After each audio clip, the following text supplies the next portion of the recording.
Hello, good morning. कैसे हैं आप सब। मैं शुरू कर रही हूँ अपना ब्लॉग अभी किचन से। आज मैंने ये काटी है, कुछ शिमला मिर्च ली हुई थी और आलू काटे हैं। तो आज मैं बनाऊँगी आलू और शिमला मिर्च की सब्ज़ी।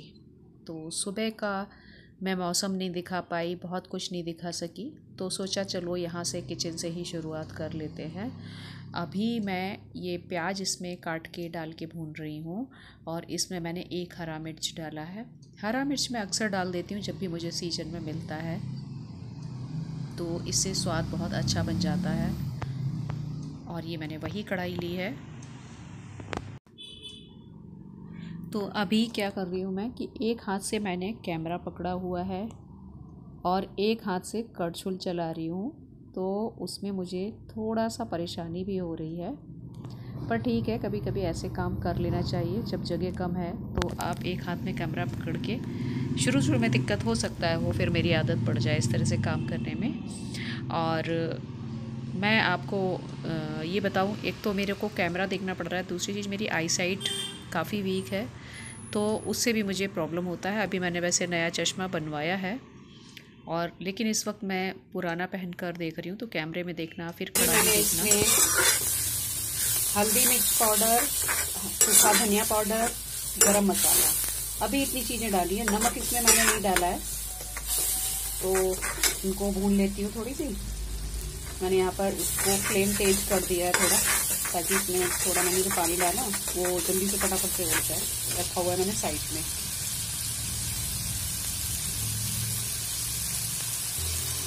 अब सर्दी के सीजन में क्या है कि मैं इन कढ़ाई को ही यूज करती हूँ।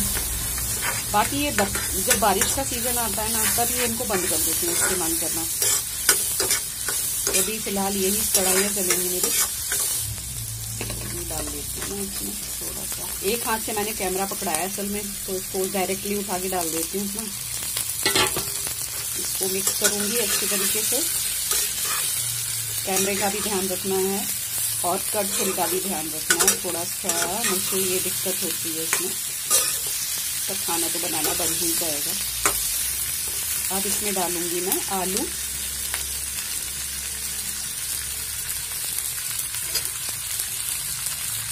ये आलू मेरा पानी में पड़ा हुआ है, तो इसको उठा कर मैं ऐसे ही डाल दूँगी। आलू मेरे घर में थोड़ा सा ज़्यादा खाया जाता है, तो मैंने शिमला मिर्च की तुलना में आलू ज़्यादा डाल दिया। तो नमक डाल दिया मैंने, नमक आधी चम्मच करीब, छोटी वाली। को मिला लेती हूँ।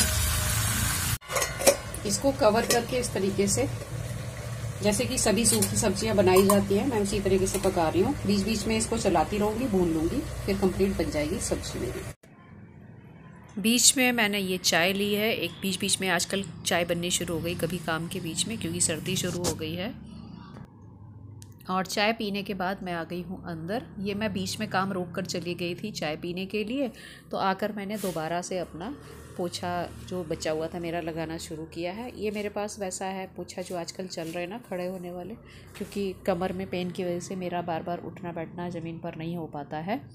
और झाड़ू तो पहले ही लग चुकी थी, झाड़ू मैंने लगा दी थी, तो पोछा लगाना रह गया था मेरा। तो बीच बीच में मैं लगाती रहती हूँ जब भी मुझे टाइम मिल जाता है। जैसे अगर सुबह लग चुका है, दिन में फिर कुछ गंदा फैल गया तो एक बार लगाना पड़ता है, रात को फैल गया तो रात को भी लगाना पड़ता है।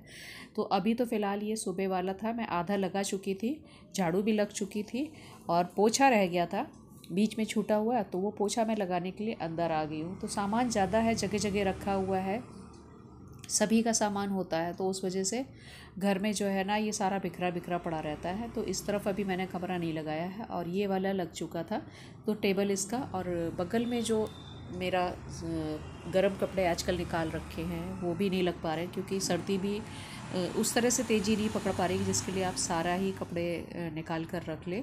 जिसमें पहनने के तो मैं निकाल चुकी हूँ, लेकिन जो ओढ़ने वाले होते हैं ना, रजाई वाले, तो रजाई वगैरह अभी नहीं निकाली है, क्योंकि सिर्फ कंबल ओढ़ने वाली सर्दी चल रही है। तो जब ज़्यादा कड़ाके का जाड़ा पड़ने लगेगा, तो उस टाइम तो रजाई बनानी, मतलब निकालनी बनती है। अभी आजकल निकालना नहीं हो रहा है, ये लगता है कि उसमें अधिक गर्मी लगेगी, और कंबल में ही जब रात कट रही है अच्छी, तो ज़्यादा मोटे कपड़े ओढ़ के क्या करना है। सफाई के टाइम पर यही होता है, सारा सामान मुझे एक एक खींचना पड़ता है, खींचकर कोने कोने में पोछा लगाकर फिर इनको वापस लगाना पड़ता है, अरेंज करना पड़ता है। तो इसमें मेरा टाइम बहुत जाता है। तो मैं थोड़ा थोड़ा करके बीच बीच में लगाती रहती हूँ और दिन में 2 से 3 बार तो ये मेरा पोछा चलता ही रहता है। कभी किसी कोने में मुझे कूड़ा दिखता है, कभी किसी कोने में दिखता है। तो इसको निपटा के अब मैं जाऊँगी सीधे नहाने।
देखो अभी मैं बाल सुखा रही थी तो मेरी नज़र इस टायर पर पड़ी। 2 दिन पहले ही मैंने इसे चेंज करवाया था हम लोगों ने जाकर।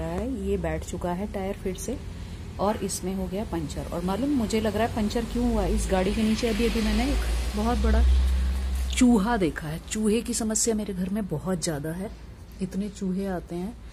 तो मुझे लगता है कि कहीं ना कहीं इस चूहे ने इसमें घुसने के चक्कर में इसमें दांत मार दिया है और ये हमारा टायर कर दिया है इसने पंचर। कहीं ना कहीं ये चूहे इसमें दिक्कत पैदा कर देते हैं। तो मैं भी डालूंगी यहाँ पर दवा, मेरे पास है रेड किल, मैं लेकर आई थी। ये कल मैंने चेंज करवाया ये सारे के सारे। और देखो आज फिर नुकसान कर दिया। ये वाले पहिए पूरे घिसे हुए थे, न्यू लगवाए हैं और इन पहियों में फिर से वही दिक्कत आनी शुरू हो रही है। तो ये फिर से बैठा हुआ है।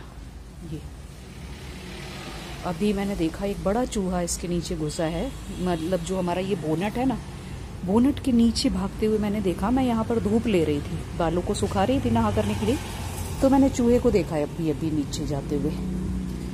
तो पूरा मुझे शक ये लग रहा है कि इसे चूहे ने ही इसे नुकसान पहुंचाया है और मुझे यहाँ डाल देनी चाहिए दवा। तो मैं पहले दवा लेकर आती हूँ। मैं इधर डालूंगी रेड किल चूहा मार दवा, और कोई तरीका नहीं है क्योंकि वो मेरा पिंजरा पड़ा हुआ है। मैं पिंजरा भी लाई थी इससे पहले, ये तो मैं इसमें लगाती थी रोटी फंसाने के लिए, पर वो इतने बड़े हैं साइज़ में, इसको खोल के फंसने के बाद भी खोल के निकल जाते हैं। तो ये पिंजरा मेरा कर दिया इन्होंने, प्लान फेल कर दिया पिंजरे वाला।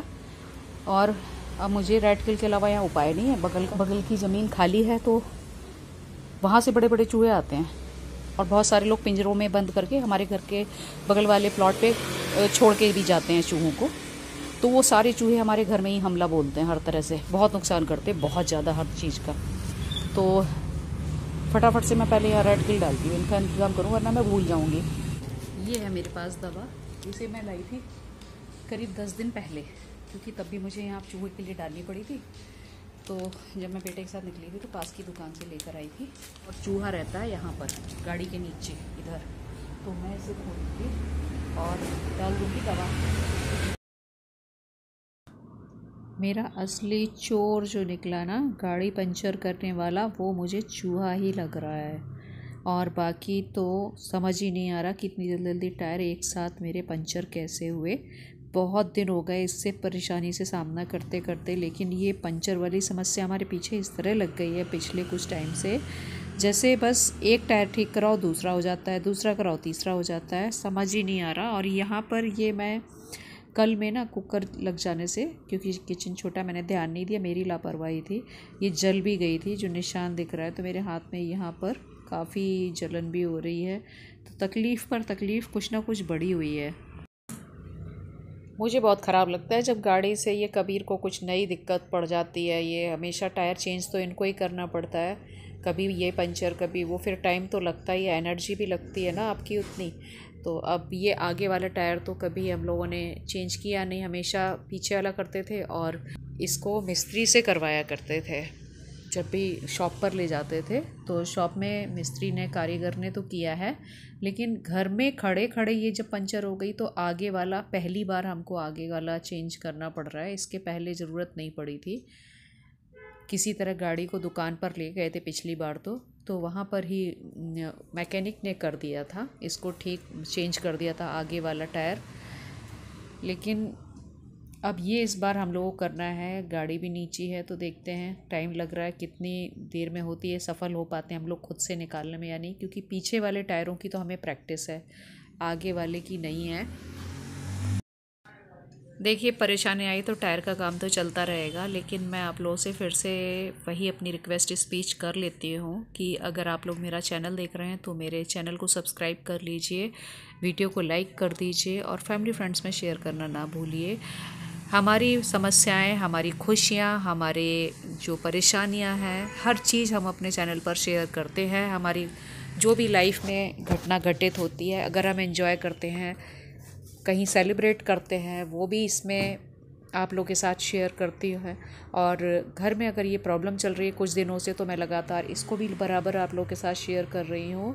और हम 3 हैं, तीनों को ही इस गाड़ी की ज़रूरत होती है और ये गाड़ी मिलाकर हम 4 हैं। हमारी फैमिली में ये चौथा मेंबर है जिसे हम बहुत प्यार करते हैं, बहुत केयर करके रखते हैं, क्योंकि यही एक चौथा मेंबर ऐसा है जो हम तीनों को हमारी मंजिल तक कहीं पर भी पहुंचाता है। और आज ये परेशानी में और इसके साथ साथ हम तीनों भी परेशानी में हैं।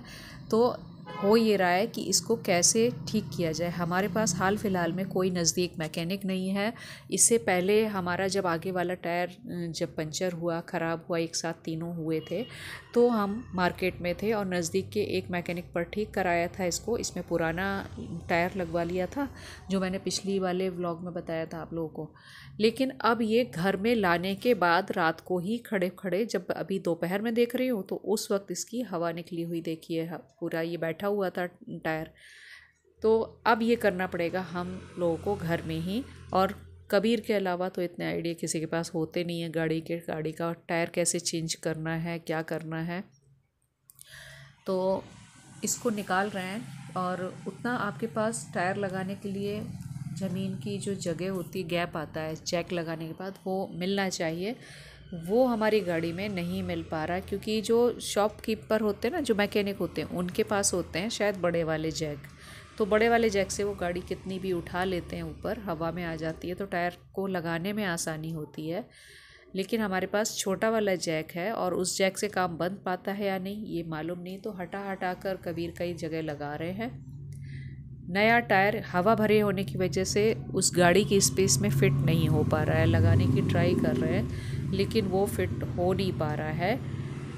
जब ये पंचर वाले टायर को ही ग्राउंड में जगह नहीं मिल पाई है तो फिर ये हवा भरे वाला कैसे लगेगा। अभी हमारी यही बातचीत चल रही थी। तो ये नहीं लग पाया तो इसकी जगह अब लगा दिया जाएगा वही वापस पुराना वाला, और पुराने वाले को सेट कर दिया जाएगा। निकालना तो आसान होता है, लेकिन जब आप किसी चीज़ को दोबारा से लगाते हैं ना तो बहुत दिक्कत आती है। अब ये देखिए, ये इसके भी दिमाग ख़राब हो चुके हैं, ये भी नहीं लग रहा है। और इसके बगैर हमारी ज़िंदगी की गाड़ी चल ही नहीं सकती। यही हमारी ज़िंदगी की गाड़ी है कि हम इसी में उलझ कर रह जाते हैं। चलिए, उतार चढ़ाव आते रहते हैं। तो देखिए, हर तरह से कोशिश कर रहे हैं धक्का मार कर, आगे से मूव करके, कि किसी तरह इसके जो बड़े वाले पेंच होते हैं वो इसमें सेट हो जाए, लेकिन वो नहीं हो पा रहे हैं। पूरी ताकत लगाने के बाद भी, मैंने भी बीच में इसमें हाथ आजमाया था, साथ में लगवाई ताकत, उसके बाद भी हम इसमें सफल नहीं हुए थे। तो ऊपर चढ़ के भी करना पड़ रहा है, शायद ऊपर से दबा कर नीचे करें। तो अब प्लान ये हुआ है कि इसको निकाल ही दिया जाए वापस से, और फिर से ट्राई करेंगे कबीर। तो ये जब तक पूरा काम कर नहीं लेते तब तक तो हार मानते नहीं हैं, उनकी आदत है। तो हर तरीके से जितने आइडियाज़ भी आएंगे उसके हिसाब से वो काम करेंगे और जैक को फिर से शायद सेट करेंगे। तो अभी जो कबीर को आइडिया आ रहा है वो ये आ रहा है कि जैक की जगह बदल दी जाए। तो जिस जगह पर जैक लगा हुआ था हमारा, वहाँ से ये हटाया जाएगा और फिर से इसकी जगह देखते हैं अभी ढूंढ कर कि इसमें अब कहाँ पर जैक को एक बार फिर से ट्राई करें, ताकि इसकी जो हमें ग्राउंड क्लियरेंस है, नीचे से डिस्टेंस है, वो मैक्सिमम मिल जाए टायर को फिट करने के लिए। तो आज का दिन तो हमारा टायर और चूहे ने ही पूरा ले लिया, इतना बर्बादी की है ना। चलिए मिलते हैं किसी नेक्स्ट अच्छे से वीडियो में, तब तक के लिए have a nice day, bye bye.